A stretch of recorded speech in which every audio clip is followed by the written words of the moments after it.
Opa, aqui é Rafael Ponte e no vídeo de hoje vamos conversar um pouquinho sobre gRPC, né? Que é o framework gRPC da Google, né? O gRPC Remote Procedure Call Framework, tudo bem? Mas antes de a gente entrar no assunto sobre o tal do gRPC, é importante a gente entender o que significa RPC, Remote Procedure Call, tudo bem? Então vamos lá. Então, para a gente conseguir entender exatamente como funciona o RPC, vamos nos contextualizar um pouco, por exemplo, com uma loja virtual ou qualquer sistema corporativo, tá? Mas a loja virtual é mais fácil de a gente entender, já que é um domínio conhecido por todos nós, costumamos comprar de forma online aí nas lojas virtuais. Então, imagina que dentro de uma loja virtual, você desenvolvedor teria que implementar, por exemplo, né, o checkout da compra, né, finalizar a compra. Isso envolve efetuar o pagamento, né? A loja virtual solicita os dados do cartão, do seu cartão de crédito, né? Como o número do cartão, data de vencimento, né? E o valor da compra para poder efetuar o pagamento em um serviço de pagamento. Então, basicamente, a loja virtual, em um determinado momento, ela vai cobrar lá R$ 120 do cartão de crédito 1, 2, 3, 4. Essa cobrança vai ser processada pelo serviço de pagamento e no final retornar sucesso, que deu tudo ok. Ou mesmo em alguns casos, né, quando tentamos cobrar um cartão de crédito, por algum motivo o serviço de pagamento nega aquela compra e isso faz parte do negócio de venda online. Né? Por exemplo, o cartão é, estava sem saldo, sem crédito suficiente para finalizar a compra, ou mesmo por questão de análise de fraude e tudo mais. Então, como é que eu implemento, né, essa lógica na minha aplicação? Então, imagina que temos aqui uma máquina, um servidor rodando Linux ou Windows, sistema operacional que você gostaria de colocar para rodar sua aplicação. E dentro dessa máquina, você vai ter lá o seu servidor Java, no caso o Tomcat, ou mesmo você vai rodar a sua aplicação Spring Boot. Tudo bem? E aí, nessa sua aplicação Spring Boot, é comum que você tenha duas classes que conversam entre si, né? Dois componentes, dois objetos ou dois módulos dentro do seu software, da sua aplicação. E um desses módulos é o que nós chamamos de um módulo, né, a classe cliente, e temos também o outro módulo, que é o módulo serviço. Né? A classe cliente, nesse caso, é quem está consumindo o serviço de pagamento, ou seja, a classe cliente é o nosso loja virtual, nosso online shop, enquanto o serviço é o nosso serviço de pagamento, payment service. E essas duas classes, dois componentes aí na sua aplicação Spring Boot, elas se comunicam através de chamada de métodos. Né? É como elas trocam mensagens. Né? A classe cliente chama um método do pagamento de serviço e recebe o retorno se deu tudo certo ou não ao efetuar aquela cobrança daquele cartão de crédito naquele determinado valor. Esse tipo de interação nós chamamos de chamadas locais, né? Local calls, tá? E é muito comum quando trabalhamos em aplicações que rodam em uma única máquina, em uma única CPU, em um único processo, né? No nosso caso, a nossa JVM, tá? E se formos analisar aqui o código dessa classe cliente que efetua o pagamento com a chamada ao serviço de pagamento, vamos ver que não tem nada demais, né?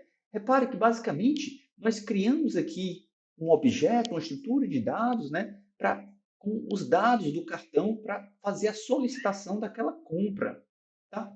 E por fim, nós chamamos aqui o serviço de pagamento, Payment Service, para processar aquele pagamento, passando aquela request, né, aqueles dados da compra, tá? Daquela cobrança, e recebemos aí o resultado. E daí, com o resultado, nós verificamos se ele foi sucesso ou não, se deu tudo certo com a compra ou não. E caso tenha dado sucesso, nós prosseguimos o fluxo normalmente, né? O fluxo para finalizar o pedido, dar baixa, enviar e-mail, logística e tudo mais. Isso tudo funciona muito bem, né? E já estamos acostumados a esse tipo de trabalho.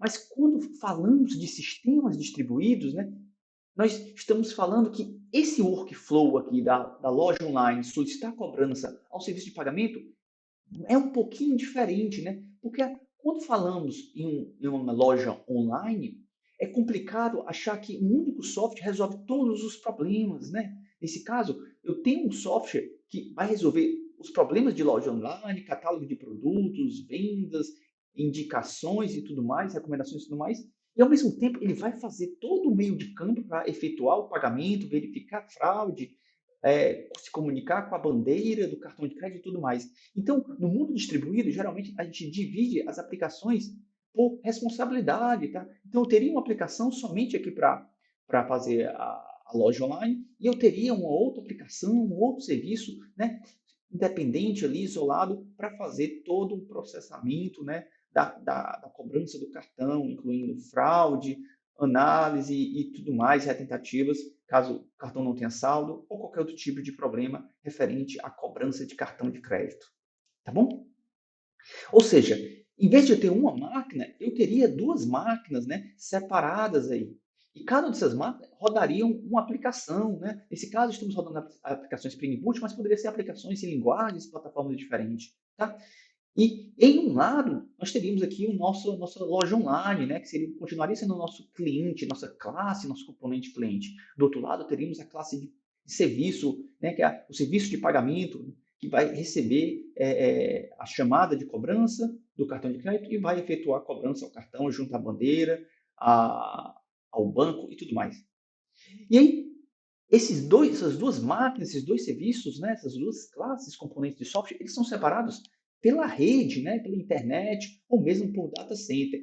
E eles se comunicam trocando mensagens que trafegam todo a internet, os data centers, ou mesmo todo o globo aí para trocar essas mensagens de ida e volta, bem no modelo de requisição e resposta. Tá? Isso é muito bacana, tá? Porque nós chamamos esse tipo de integração, comunicação de remote calls, né? São chamadas remotas. É justamente aqui onde o RPC funciona, né? E é justamente o que o nome diz, né? RPC, né? Chamadas de funções, serviços remotos.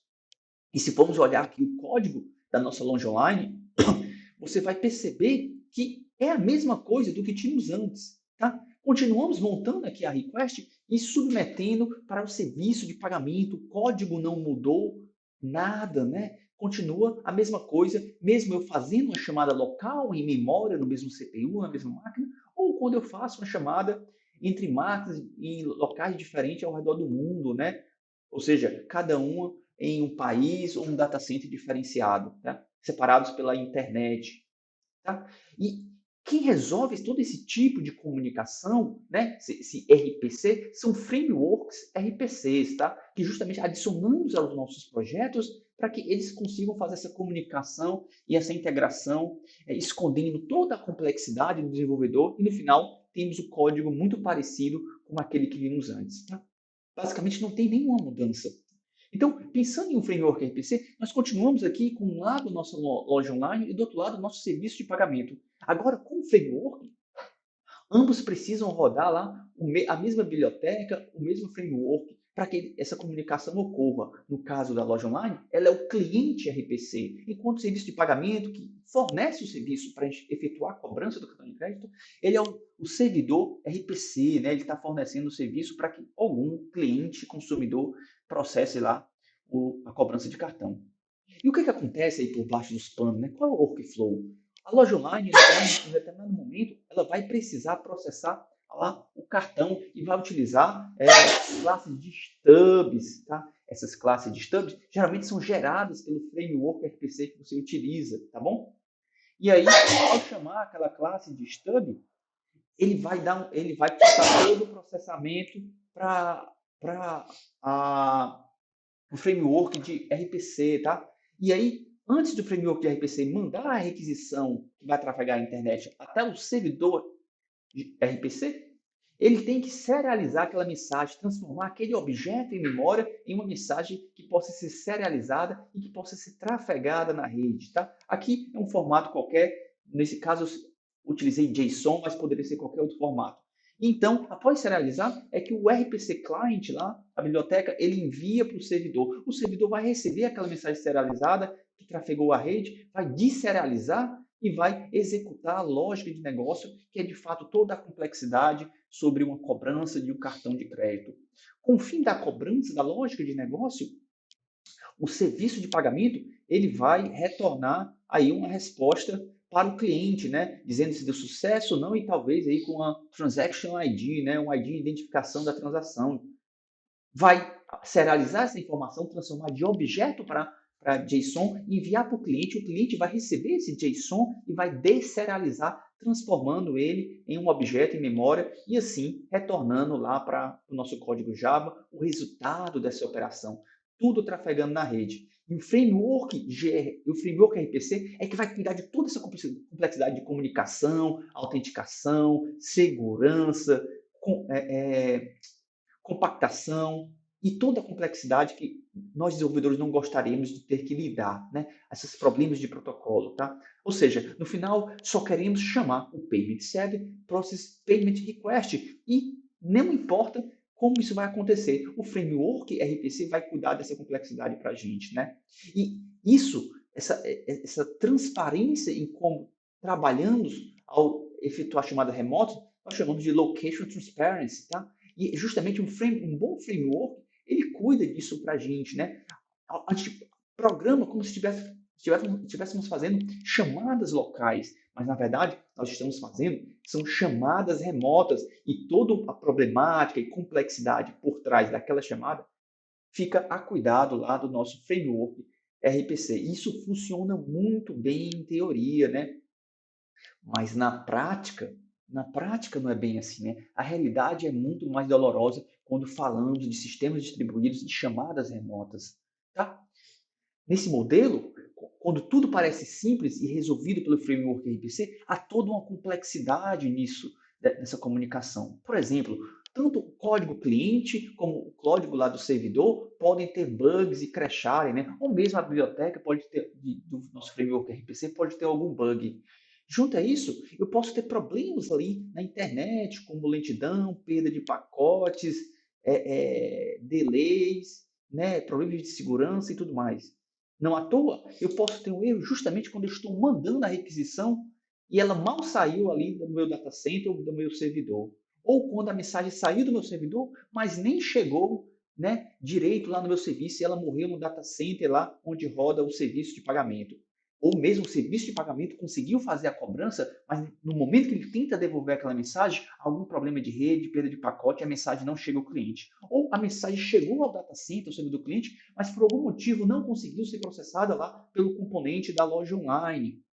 E reparem que entre todos esses problemas, eu posso ainda ter esses problemas espalhados por muito mais lugares na minha aplicação, né? No meu servidor, na memória, no HD, na rede, nas classes, na lógica de negócio e tudo mais, né? Ou seja, trabalhar com sistemas distribuídos e chamadas remotas é bem mais complexo, tá? E um bom framework, ele vai tentar contornar isso da melhor forma possível para o desenvolvedor. E não só isso, ele vai tentar não ignorar que, que se trata de chamadas remotas. Embora o código pareça local, o framework não tenta esconder, né, do desenvolvedor que se trata de uma chamada remota e que o desenvolvedor deve se preocupar com esses possíveis tipos de erro, como lentidão, perda de pacote, segurança e tudo mais. Tá? E isso tudo ocorre porque nós, ao desenvolver um sistema distribuído, nós vivemos e morremos pelas 8 falácias da computação distribuída, né? Que tem muito a ver com a instabilidade da rede, problemas de latência, limites de banda, segurança de rede, topologia, equipes trabalhando em sistemas distintos que estão a todo momento mudando na nossa rede, na nossa infraestrutura, custo de transporte para transitar dados e mesmo, né, a heterogeneidade da nossa rede, né? Ou seja, clientes que podem ser uma máquina, um browser, sistemas embarcados, internet das coisas, ou mesmo o seu celular, o seu smartphone. Tá? Vivemos em cima dessa complexidade devido a essas 8 falácias aí da computação distribuída e não podemos ignorá-las. Caso contrário, podemos ter surpresas em produção. Tá? E quando eu falo de framework, que um bom framework RPC tem que cuidar disso, tá? Isso não vem de hoje, tá? Lá na década de 90, 1990, o pessoal já começou a implementar os primeiros frameworks RPCs, né? Por exemplo, um que foi muito famoso no início da década de 90 foi o CORBA, utilizado por várias linguagens e plataformas, que permitia eu fazer justamente essa chamada remota entre aplicações, data centers, de uma forma simples, tá? Naquela época, apesar do CORBA ser muito poderoso, estava sendo utilizado largamente, ele ainda era um pouco complexo de utilizar, né? tinha que se escrever muito boilerplate, né, código difícil de ler, que não representava a lógica de negócio, mas que precisava ser escrito. Tudo bem? Mesmo ele tendo uma boa performance. Ainda na década de 90, né, para tentar melhorar esse cenário de frameworks RPC, tá? A Microsoft criou o framework Decon, né? E o pessoal da Sun, do Java, não ficou atrás e criou o Java RMI, né? Que é o Remote Method Invocation, tá? Muito utilizado, por exemplo, para quem trabalha com EJB. E o bacana do Java RMI é que ele era muito rápido, pois ele serializava as informações de forma binária, mas ele tinha um problema, né? Diferentemente do Corba, porque quando eu usava Java RMI, eu estava preso ao ecossistema Java. Eu não conseguia, por exemplo, fazer com que a minha aplicação Java, que utiliza JRMI, conversar com uma aplicação Delphi, uma aplicação Microsoft ou de qualquer outra plataforma. Então eu estava restrito a sistemas Java. E foi aí que em 98, né, surgiu o SOAP, né, justamente uma tentativa de trazer uma interoperabilidade entre plataformas, ou seja, o SOAP, que era o protocolo baseado em XML, que trafegava no protocolo HTTP, tá? Ele é um formato XML que trafega nesse protocolo HTTP, ele tentou resolver isso, né? E ele até conseguiu fazer com que plataformas distintas pudessem conversar através de web service SOAP, né? O problema do SOAP é que ele era bem lento, já que ele tinha que trafegar XML na rede, serializar e deserializar. E a gente sabe que o XML é um grande pacotão de dados, né, muitas vezes redundantes, que precisam trafegar na rede, e isso prejudicou muito em aplicações críticas que precisavam de alta performance. E houveram várias tentativas de criar framework nesse meio do caminho, tá? E lá por volta de 2007, o Facebook também criou lá um framework RPC, que é o Thrift, justamente para tentar sanar esses problemas de interoperabilidade e problema de performance. Durante todos esses anos, o pessoal da Google não ficou parado e utilizava internamente um framework de RPC dentro da própria Google, né, pensando em alta performance, segurança e interoperabilidade, tá? Que era um framework que ele chamava de Stub, né? Ele conseguiria ser altamente performático, né? Conversar, trazer uma comunicação e integração entre serviços e funcionar para diversas linguagens e plataformas. E foi quando a Google tentou lançar esse framework Stub, né, que eles utilizavam internamente de forma pública e open source, ela foi e criou em 2015 o gRPC. Esse framework Stub acabou sendo lançado como gRPC, e que é o assunto aqui no nosso vídeo de hoje, tá? Então, o tal do gRPC, né, que não significa Google RPC, significa basicamente gRPC, Remote Procedure Call Framework, né, que é justamente uma brincadeira com acrônimo de forma recursiva que a Google faz, tá? Ele é muito poderoso e tem sido utilizado largamente por grandes empresas, grandes big players aí ao redor do mercado, e vamos aprender um pouco mais sobre ele aqui nesse vídeo, tá? Então, quando eu falo de RPC, todo o poder dele veio do aprendizado dos frameworks anteriores, tá? E de melhorias e testes feitos dentro da Google durante alguns anos. Por exemplo, ele foi pensado para ser simples e idiomático, né? Através de uma linguagem única, o desenvolvedor poder descrever o seu serviço, sua estrutura de dados e as mensagens que trafegam na rede, e isso ser facilmente utilizado em diferentes linguagens e plataformas. Ele também foi pensado para ser performático, escalável, né? Para que ele consiga alcançar um alto throughput e uma performance para sistemas realmente críticos, né? Em sistemas distribuídos. Ele também foi pensado para ser interoperável, né, extensível, né, para que eu conseguisse utilizar em diversas plataformas de uma forma simples, sem ter problemas com tipagem, conversão de dados e tudo mais. Tudo bem? E se a gente olhar o site lá do gRPC, vocês vão ver que ele tem diversas características e vantagens comparada com outros frameworks, ou mesmo com APIs REST, por exemplo. Tá? Ele é simples, né? Porque eu consigo definir de forma declarativa o meu serviço, o meu endpoint gRPC e os tipos de dados que trafegam entre eles. Tá? Não só isso, esses dados são trafegados de forma binária. Para quem vai começar a mexer com gRPC, é muito fácil instalar no seu ambiente de desenvolvimento, porque ele suporta mais de 10 linguagens, das 10 linguagens mais populares do mercado, e geralmente ele trabalha com um compilador que gera código na sua linguagem, respeitando a padronização e as boas práticas da sua linguagem de programação, o que facilita bastante o trabalho do desenvolvedor. Né? Junto a isso, ele consegue trabalhar em um protocolo de streaming, né, de forma bidirecional, né? Eu consigo abrir streams e o cliente consegue mandar diversos pacotes no stream, como ele também consegue receber esse stream lá do servidor e de uma forma onde ambos consigam fazer isso de forma, né, multiplexada, tá? Não só isso, ele se aproveita no poder do HTTP2, né, que é o protocolo versão 2 do HTTP, e consegue realmente ter uma alta performance. Além disso, ele resolve problemas de autenticação, trace, balanceamento de carga e tudo mais. Ou seja, gRPC é uma plataforma muito forte. Não à toa, é muito comum os desenvolvedores compararem, né, como é que o desenvolvimento de uma API gRPC com o desenvolvimento de uma API REST, né, que utiliza JSON, né? E o pessoal aqui da Microsoft fez até um comparativo aqui de alto nível, falando sobre as vantagens e desvantagens, a diferença entre escrever uma API gRPC e uma API, né, HTTP, REST com JSON, né? E é fácil perceber que gRPC ele já te dá um contrato na hora de desenvolver esse serviço, o que não é muito comum em APIs REST e gera tanta discussão aí no mundo dos desenvolvedores, né? Fora isso, suporte a stream, bidirecionalidade na comunicação, segurança e tudo mais, além de um formato de payload, né, binário que é muito menor do que JSON, XML e trafega muito mais rápido na rede. Tá? Mas o poder mesmo aí do gRPC, né, da simplicidade do idiomismo dele, vem lá de algo chamado de IDL, né, que é Interface Definition Language. Né? É uma linguagem de como nós descrevemos o nosso serviço, tá? E isso é muito bom porque você descreve esse serviço nesse formato e consegue utilizar em diversas linguagens e plataformas. Ele é performático porque ele roda dentro do HTTP2, né? Então ele consegue uma alta performance que não é possível com a versão 1.1 do HTTP. Tá? Isso é muito bacana e o gRPC funciona somente em cima do HTTP1. Não só isso, né?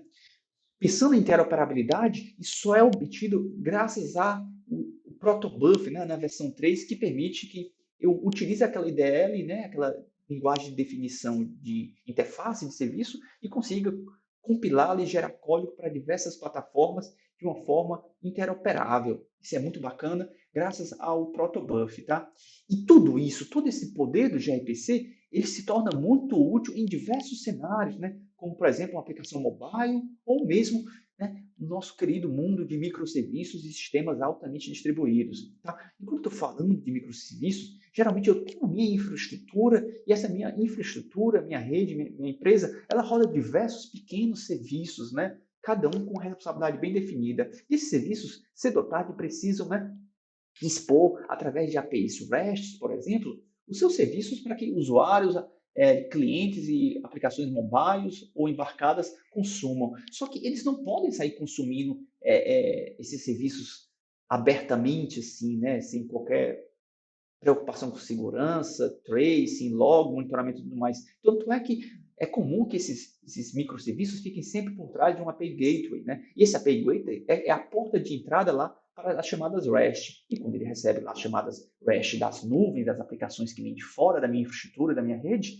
ele encaminha essas requisições HTTP REST para os meus microserviços. E a partir daí, cada um desses microserviços vão se comunicar entre si para tentar resolver um problema de negócio, né? Tipo a nossa loja online, que recebe uma requisição lá no browser, processa a venda e se comunica com o serviço de pagamento.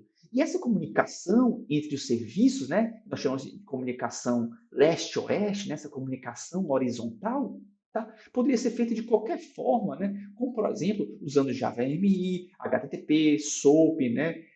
Uma API REST e tudo mais. Mas quando falamos de microserviço e queremos tirar o máximo proveito, né, das nossas máquinas, nossos recursos nas nuvens, ou mesmo trabalhar com sistemas críticos que precisam de uma baixa latência e alta performance na resposta, nós podemos utilizar gRPC justamente nessa comunicação entre microserviços internos e ganhar todo aquele poder que só o gRPC nos fornece. Tá?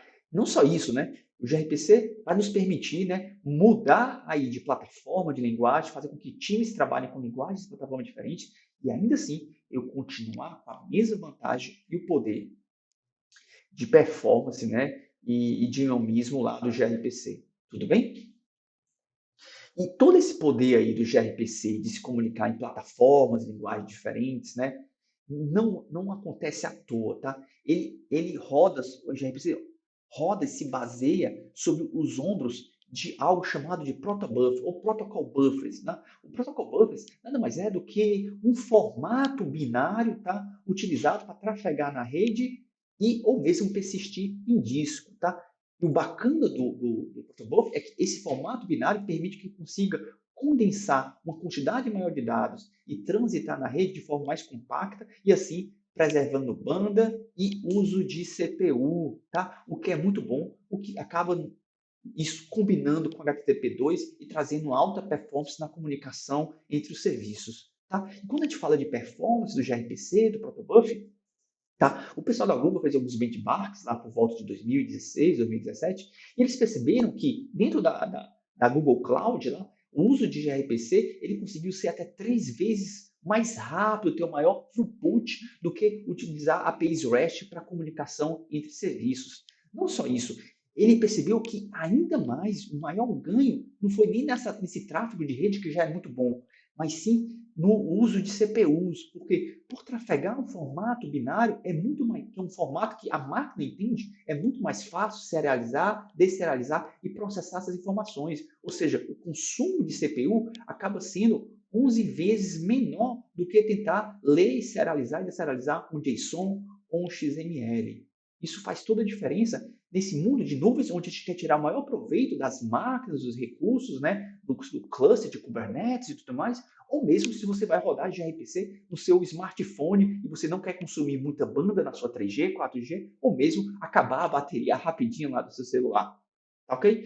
Mas, na minha opinião, o maior poder do protobuf não é nem no seu formato binário, pensando em performance, mas sim na sua IDL, né, que é a tal da Interface Definition Language, né, que é a forma como descrevemos o nosso serviço gRPC. E isso é importante porque o programador, de forma declarativa, ele só precisa criar um arquivo .proto, né? E de forma textual ele consegue descrever o seu serviço, tá? E ele pode dizer, por exemplo, que ele tem um serviço de pagamento, né? O Payment Service, e esse Payment Service pode ter diversos métodos, tá? Que descrevem as operações de negócio, como, por exemplo, o processamento de pagamento, que é justamente a comunicação entre a loja online e o serviço de pagamento. E esse serviço, esse endpoint de gRPC, né, essa operação de gRPC, geralmente ele tem uma entrada e uma saída, né, que é o request e o response. Né? O request, no caso, eu declarei, eu chamei ele de payment request, enquanto o retorno eu chamei de payment response. Tá? E esses carinhas precisam ser declarados dentro do meu protobuf, né, do meu arquivo.proto, tá? E eu declaro ele aqui, o meu payment request, por exemplo, como uma mensagem, né? Esses tipos, essa estrutura de dados, dentro do protobuf nós chamamos de mensagem, tá? E essa mensagem é onde nós declaramos lá os nossos campos, né? Nossos atributos, fields, como card number, data de expiração, CVC, o valor que queremos cobrar, a moeda. E essa linguagem é tão poderosa que ela trabalha com tipos que são bastante conhecidos entre diversas plataformas, linguagens, né? A tal da interoperabilidade. Então, não há muito, o desenvolvedor não se preocupa com esse problema de conversão e suporta até tipos mais complexos, como menus, tipos aninhados, tá? Ou seja, permitindo que uma aplicação Java se comunique com uma aplicação Python, uma aplicação Rails, uma aplicação Go e tudo mais.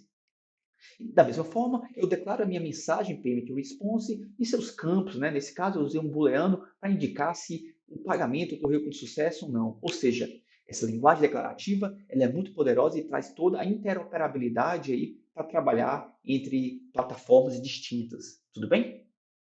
E dado que eu implementei lá, escrevi, declarei o meu serviço, eu descrevi o meu serviço em protobuf, né, no serviço de RPC, o que eu tenho que fazer em seguida é compilar, pode ser via de comando, né, por exemplo, esse arquivo.proto de tal forma que eu compilo ele para uma determinada linguagem. No nosso caso, eu estou compilando ele aqui para Java, mas você poderia compilar para Python, Ruby, Go, C Sharp, o que você achar mais interessante, tá? E pensando em plataformas, é muito comum que, em vez de você usar esse comando, esse compilador, esse proto-C, que é o compilador linha de comando, você pode usar na sua ferramenta de build. Né? No caso do Java, seria o Maven, um Gradle, ou mesmo Ant. Tá? E aí, quando eu gero esse código, no nosso caso, eu estou gerando aqui um cliente gRPC, né, que é o cliente que vai consumir o serviço de pagamento, tá, em Java, você vai perceber que aqui eu tenho aqui a chamada do Payment Service, né? E dele eu vou criar um cliente, né, um serviço de pagamento. Esse serviço de pagamento, ele precisa ter as informações lá do IP, porta e onde está rodando o nosso serviço de pagamento. Depois eu vou criar aqui, né, a minha mensagem, né? E o Protobuf, ele se baseia bastante em builders, justamente para trazer, né, o conceito de imutabilidade para os seus objetos que vão trafegar aí no seu código Java ou mesmo na rede. Em seguida, dado que eu criei lá o payment request, um número de cartão, CVC, valor, moeda, eu vou chamar lá o meu serviço de pagamento, né, o process, chamar o seu método de operação Process Payment, passar o request e receber o resultado. Isso tudo vai ocorrer via rede através do gRPC, que vai cuidar de toda a complexidade, como protocolo, transmissão, compactação, serialização, deserialização, autenticação, trailing, balanceamento de carga e tudo mais. E por fim, eu vou verificar se deu tudo certo e vou processar o meu pedido. Se você reparar, esse código é muito semelhante àquele código que vimos no começo, né? Mas a diferença é que aquele código era um código fictício que eu tirei da minha cabeça. Tá? Esse código aqui é um código de fato gerado pelo compilador do Protobuf, o ProtoC. Tudo bem? No final das contas, o que é importante para a gente entender aqui é que o workflow do Protobuf é bem simples, tá? Basicamente, eu defino um arquivo .proto com toda a declaração, a descrição do meu serviço, dos meus tipos. Eu compilo esse .proto aí através de um compilador, via de comando, ou via ferramentas como Maven, Gradle, ou qualquer outra na sua linguagem, plataforma de preferência. Em seguida, ao compilar, eu decido se eu vou compilar para Go, Java, Python, Ruby ou qualquer outra linguagem que você trabalha no dia a dia.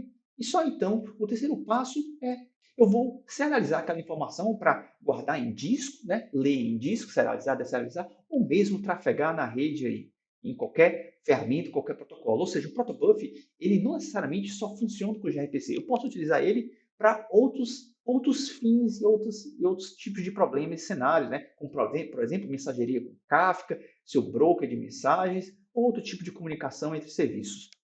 Tudo bem? Mas isso aqui é o workflow com o Protobuf, mas a gente está trabalhando com o gRPC. E qual é o workflow do gRPC? Você vai ver que o workflow do gRPC ele é muito parecido com o workflow lá do Protobuf, pois eles trabalham de uma forma muito íntima, né? Então é difícil separar os dois, porque eles meio que andam juntos. Tudo bem? Então, quando eu começo sempre pensando no meu endpoint, na minha page RPC, definindo o meu ponto proto, né, com o meu serviço. Em seguida, eu compilo para a minha linguagem de programação que eu tiver interesse ou que estiver trabalhando no momento. E por último, o terceiro passo, eu, desenvolvedor, preciso implementar, né, o meu servidor ou o meu cliente, depende se eu vou consumir um serviço ou eu vou expor um serviço, tá? Porque com essas classes geradas aí pelo Protobuf, né, pelo compilador do Protobuf, eu consigo lá trabalhar para implementar um servidor ou um cliente, né, usando a linguagem de preferência, Java, Python, Go e tudo mais. Ou seja, o workflow deles são muito parecidos e é muito simples de entender quando trabalhamos com endpoints gRPCs, tá? E se você quiser saber um pouco mais sobre gRPC, sobre como tirar proveito dos seus tipos, protobuf, serialização, deserialização, TANI e tudo mais, e ver se ele se encaixa no tipo de cenário, desafio que você está enfrentando, recomendo aqui você acessar o site da grpc.io e ver toda a documentação extensa que tem por lá e ver quão poderoso e quão fácil de trabalhar com o gRPC é hoje em dia. Tudo bem? Apesar de eu ter mostrado bastante código aqui e um pouquinho deles no manual, quando a gente trabalha com o framework Micronaut, né, que é a ideia do nosso curso aqui, você vai ver que o Micronaut vai facilitar boa parte desses passos aí para a gente e fazer o nosso trabalho em desenvolver APIs e consumir APIs de gRPCs muito mais fácil. Espero que tenham gostado, se cuida e valeu!